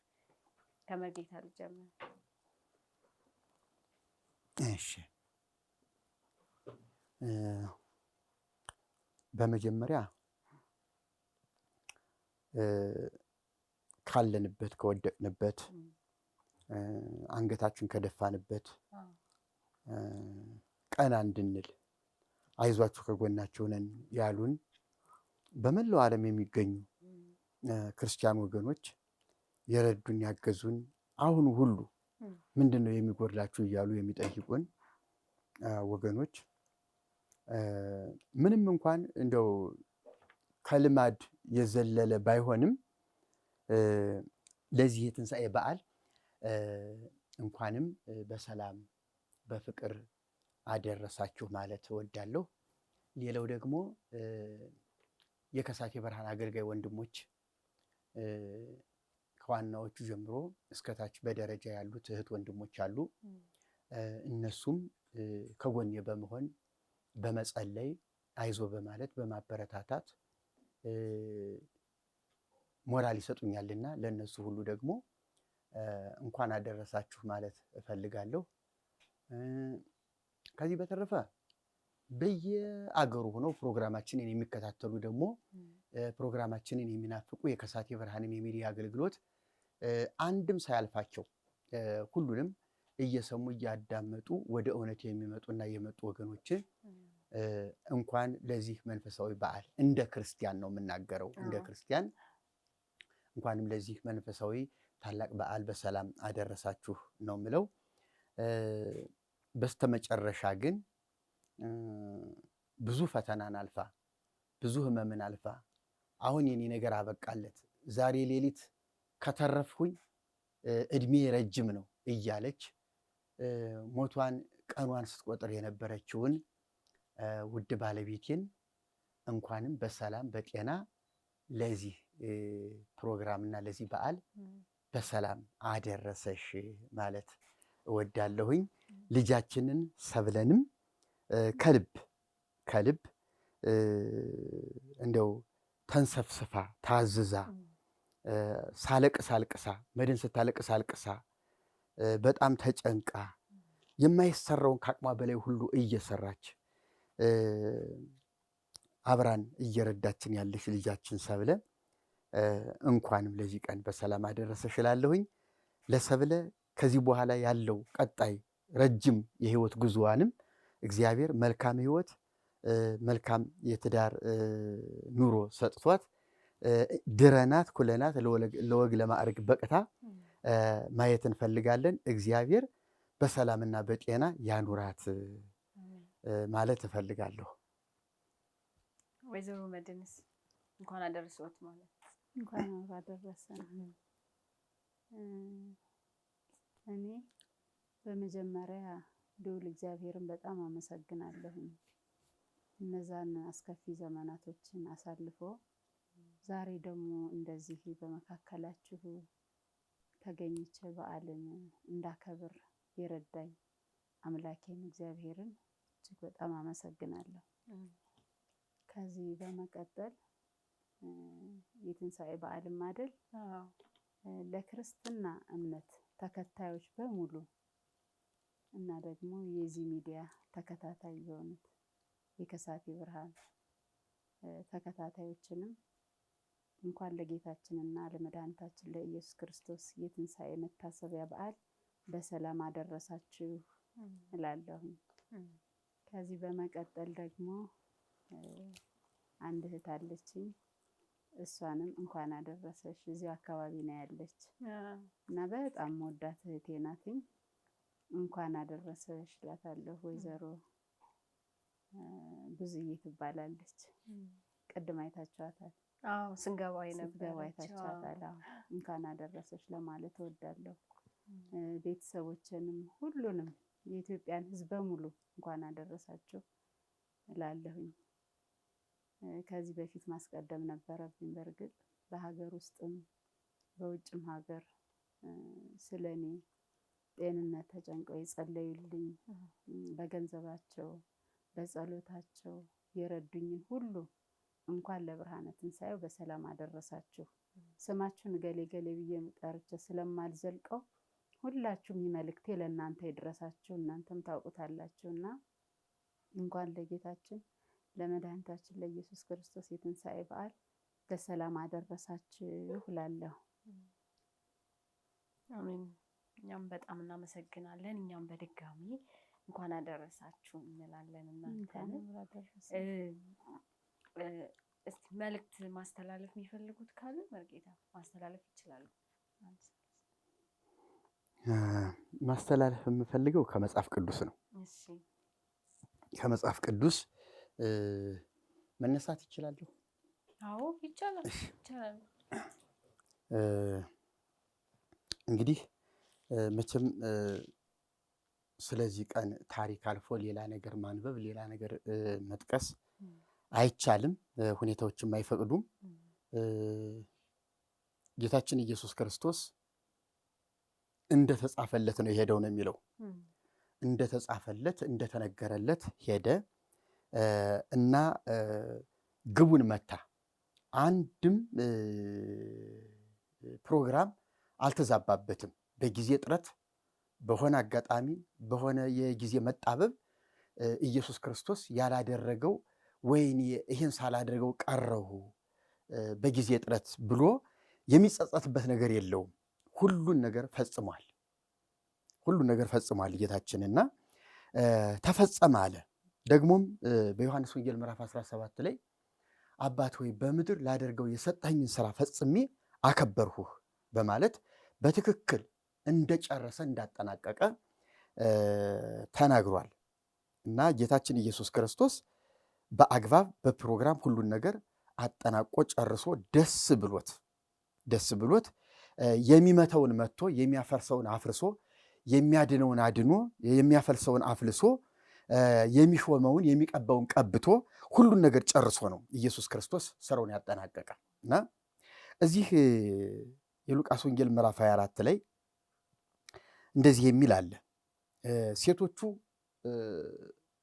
በሳምንቱ በመጀመሪያው ቀን ነው የሚለው ሽቶ ይዘው እንደተለመደው ሊቀቡ በሶስተኛው ቀን የአስከሬንን የመቀባት ስርዓት አላቸው በአይሁድ እና ሽቶ ይዘው ነበር የሄዱት እና ትልቅ ድንጋይ ነበር የተጫነው። እንደ ሌሎቹ ሙታን ቀለል ያለ ድንጋይ አንድ ሰው ወይም አንዲት ሴት በቀላሉ ገልበጥ አድርጋ ሽቶ የምትረጭበት አይደለም የነበረው ሁኔታ። ምክንያቱም ይነሳል ብለው ስለፈሩ ትልልቅ ጎረምሶች አንከባለው የገጠሙት ድንጋይ ነው የነበረውና በሴቶች በ3 በ4 ሴቶች አቅም ያ ድንጋይ አይነሳም ነበርና ሴቶች በጣም እያሰቡ ነበረ ማን ነው ድንጋዩን የሚያንከባልልልን እያሉ እና መልአኩ ግን ከነሱ ቀደም ብሎ ወርዶ መቃብሩ በር ላይ ተቀምጧል እና ድንጋዩን ደግሞ አነሳላቸው። ድንጋዩ አንከባሉታል። በነገራችን ላይ መልአኩ መጥቶ ድንጋዩን ሲያነሳ አይደለም ኢየሱስ የተነሳው። ኢየሱስ ቀድሞ ተነስቷል። አሁን ድንጋዩ የተነሳው ሴቶቹ እንዳይቸገሩ ነው፣ ለሴቶቹ ለማሳየት ነው። እና ኢየሱስ እንደተነሳና መልአኩ እዚያ ላይ ቁጭ ብሎ ሲያናግራቸው አንድ ነገር ሴቶቹ አይተዋል። ምንድነው የሚለው ክፍሉን እዚህ ላይ ስናነበው የጌታን የኢየሱስ ክርስቶስን ሥጋ አላገኙም። እነርሱም በዚህ ሲያመነቱ እነሆ 2 ሰዎች የሚያንጸባርቅ ልብስ ለብሰው ወደ እነርሱ ቀረቡ። ፈርተውም ፊታቸውን ወደ ምድር አቀርቅረው ሳሉ እንዲህ አሏቸው፣ ሕያውን ከሙታን መካከል ስለምን ትፈልጋላችሁ? ተነስቷል እንጂ በዚህ የለም። የሰው ልጅ በኃጢአተኞች እጅ አልፎ ሊሰጥና ሊሰቀል በሦስተኛው ቀን ሊነሳ ግድ ነው እያለ ገና በገሊላ ሳለ ለእናንተ እንደተናገረ አስቡ በማለት መላእክቱ ስለ ትንሣኤው መሰከሩላቸው እና አሁን ተነስቷል በዚህ የለም ነው ያሏቸው። ኢየሱስ ክርስቶስ ተነስቷል ስንል እኛ አማኞች ከሌሎቹ የሃይማኖት መሪዎችና መስራቾች የተለየ መሪ ለመፍጠር የተለየ ታሪክ ለመስጠት የፈጠርነው ታሪክ አይደለም። የነበረ እውነት የተከናወነ እውነት ነው። ብዙ የዓለም ሃይማኖት መሪዎች ከክርስትና በፊት የነበሩ ረጅም ዕድሜ ያስቆጠሩ የሃይማኖት ተቋማት አሉ። መሪ አላቸው፣ መስራች አላቸው። እነዚያ ሁሉ ሲሞቱ ለራሳቸውም ተስፋ ቢስ ሆነው ነው የሞቱ። ስርዓት ያለው አሟሟት አይደለም የሞቱት። እንደ ማንኛውም ሰው እንዲያውም እነዚህ የሃይማኖት መሪዎች ባልሆነ አሟሟት እንደሞቱ የአንዳንዶቻቸው ታሪክ ያስረዳናል። እና ኢየሱስ ግን እንደዛ አይደለም። ኢየሱስ ምንም እንኳን በወንበዴዎች ተይዞ በመስቀል ተሰቅሎ ቢሞትም ትንሣኤውን ይገድቡት ዘንድ ግን አልቻሉም። ምክንያቱም ጠባቂ ተቀምጦ ነበር። ያ አሳች በሕይወት እያለ በሦስተኛው ቀን እነሳለሁ ሲል ሰምተነዋልና አሁን ደቀ መዛሙርቱ ቢሰርቁት እና ተነሳ ብለው ቢያወሩ ከበፊቱ ክፋቱ ይልቅ ያሁኑ የባሰ ይሆናልና መቃብሩ ለ3 ቀን ያህል እንዲጠበቅ ብለው ጲላጦስን አስፈቀዱ። ጲላጦስ ደግሞ ወታደሮች አሉላችሁ እንደፈለጋችሁ አድርጉ አላቸው። ስለዚህ በጣም ጠንካራ የሆኑ ወታደሮች ተመርጠው መቃብሩ ታትሞ ትልቅ ድንጋይ ተዘግቶበት ነው መቃብሩ ሲጠበቅ የነበረውና ኢየሱስ ያ ሁሉ የሚያስቀረው አይደለም። የሚገርመው የምናመልከው ጌታ መሪያችን መድኃኒታችን ጌታ በዚህ ሁኔታ ሲነሳ አንድ የታወጀ ትልቅ አዋጅ ነው የምናየው። መሪያችን ብቻ ተነስቶ አልቀረም። መሪያችን ብቻውን ተነስቶ አልቀረም። ሁላችንን እኛን እንደሚያነሳንና ከእርሱ ጋር በሕይወት እንደምንኖር የሚያሳይ ትልቅ አዋጅ በተግባር በሕይወት የታየ ነገር ነው። ስለዚህ እኛ ክርስቲያኖች እንደ ሙታን ተለቅሶልን የምንቀበር ተስፋ የተቆረጠብን ወይም ደግሞ አበቃ የነሱ ነገር አበቃ ተቆረጠ የምንባል ሰዎች አይደለንም። መድኃኒታችን ኢየሱስ ክርስቶስ እንደተነሳ እንዲሁ በሱ ድምፅ በልዩ ትእዛዝ ማንም መቃብር ሳይፈነቅልልን አውሬ ቢበላን እንኳን የትም ብንበተን እንኳን ውሃ ቢወስደን እንኳን ከተበተንበት ተሰብስበን ሕያው ሆነን የምንነሳበት ስልጣን ይጠብቀናል ማለት ነውና ክርስቲያኖች ይህንን በዓል ስናከብር የኢየሱስ ክርስቶስ ትንሣኤ ብቻ ሳይሆን የኛም የአማኞች ትንሣኤ በአዋጅ ቀን እየጠበቀ ያለ መሆኑን ማስታወስ ይኖርብናል። ሌላው እንግዲህ ብዙዎች 2 ወር ጾመዋል። እኛም ብንጾመው መልካም ነበረ። ነገር ግን መጾም ያለብን በእንደዚህ አይነት መልክ ስላይደለ በእንዲህ አይነት የጾም ጉዳይ ላይ መነጋገርና መማማር ስላለብን ይህን ጾም አሁን የምንጾምበት ሁኔታ የለም። የምንጾምባቸው ብዙ ምክንያቶች አሉን። እነዚያን እንጾማለን። ተነጋግረን በዚህ ርዕሰ ጉዳይ እንጾም ተባብለን የምንጾምባቸው ወቅታዊ ጉዳዮች አሉ። በእነሱ እንጾማለን። ትክክለኛና መጽሐፍ ቅዱሳዊ እሱ ነው። ስለዚህ 2 ወር ጾመን ከሆነ የጾማችሁ ሰዎች አሁን ያንን ምትክ 2 ወር መብላት ራሳችንን ማስጨነቅ አይጠበቅብንም። በጾመ ሰውነት ለእግዚአብሔር በተገዛ ማንነት አሁንም ቢሆን ቀጣዩን 2 ወር ለእግዚአብሔር በመገዛትና ትንሣኤውን ኃይሉንና ጉልበቱን በማሰብ ትንሣኤን እያሰብን መጠበቅ ነው እንጂ ያለብን እንደገና ያን ጾም በሚያስረሳ ሁኔታ ለመብል ራስን ማዝመት እውነት ለመናገር ከክርስትና የሚጠበቅ አይደለም።